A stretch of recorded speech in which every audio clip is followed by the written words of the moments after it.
ever noticed yourself doing this? You have to present a report at work. You've checked it several times, but before the meeting, even though you have read it over and over again, you ask a colleague to check it one more time for you as you don't trust your own opinion on your work. Then, even after your presentation goes really well, you still feel unsure about your work. You still doubt your capabilities and you go around asking several people, did they really think your presentation was good? You need others to validate your work as you doubt your own opinion of it. Aha! I know what's going on here.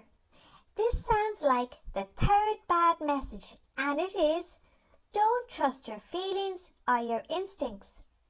When this bad message is running in the background, you stop trusting your own judgment. You keep looking for reassurance from other people because you don't believe your own opinion is enough.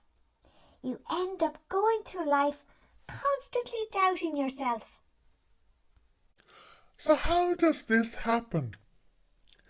As a child, you may have been made to feel that your own thoughts, opinions and instincts were not worth being listened to.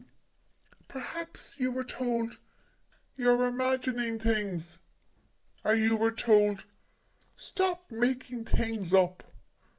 Or you were told, you're so dramatic. Where do you get those stupid ideas from?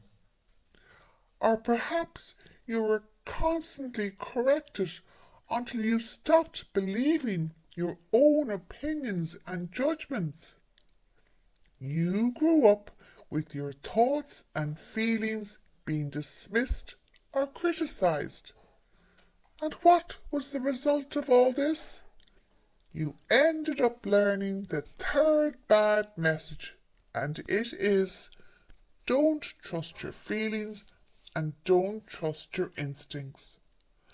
This bad message stayed in your subconscious mind, so when you became an adult, you still believed that you could not trust your feelings or your instincts. Over time, you learned to look outside yourself for opinions and validation instead of trusting your own judgments. Now, as an adult, even when you've prepared a document well and done a good job on it, this old childhood bad message can still whisper, you better get someone else to check it as you can't be sure of it yourself. So the problem isn't your report.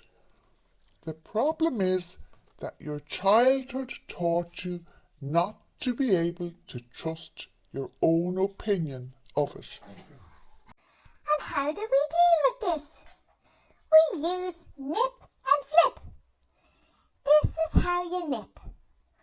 When you notice yourself endlessly searching for reassurance from others, stop for a moment and tell yourself, this is my childhood bad message telling me that I can't trust my feelings and my instincts, and I am not listening to this bad message anymore.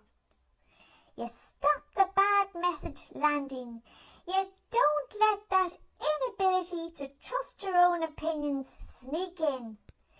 When you find yourself thinking, I don't know what I think about this, I better ask someone else, you stop that thought immediately. You nip it in the bud.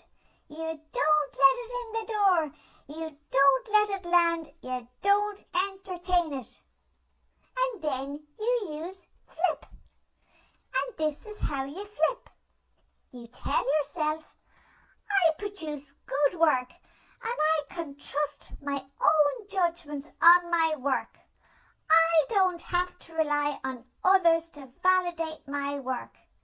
I know I do a good job and my own opinion and validation of my work is sufficient.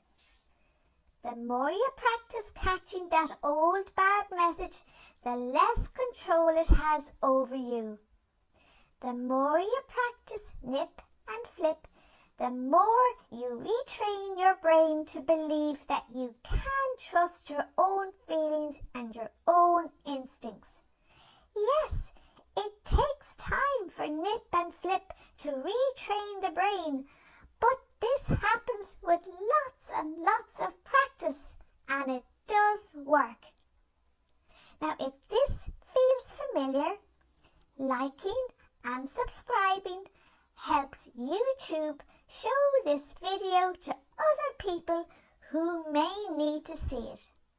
And one more thing, me, Petal and Blossie, we want to tell you something important. We really, woof,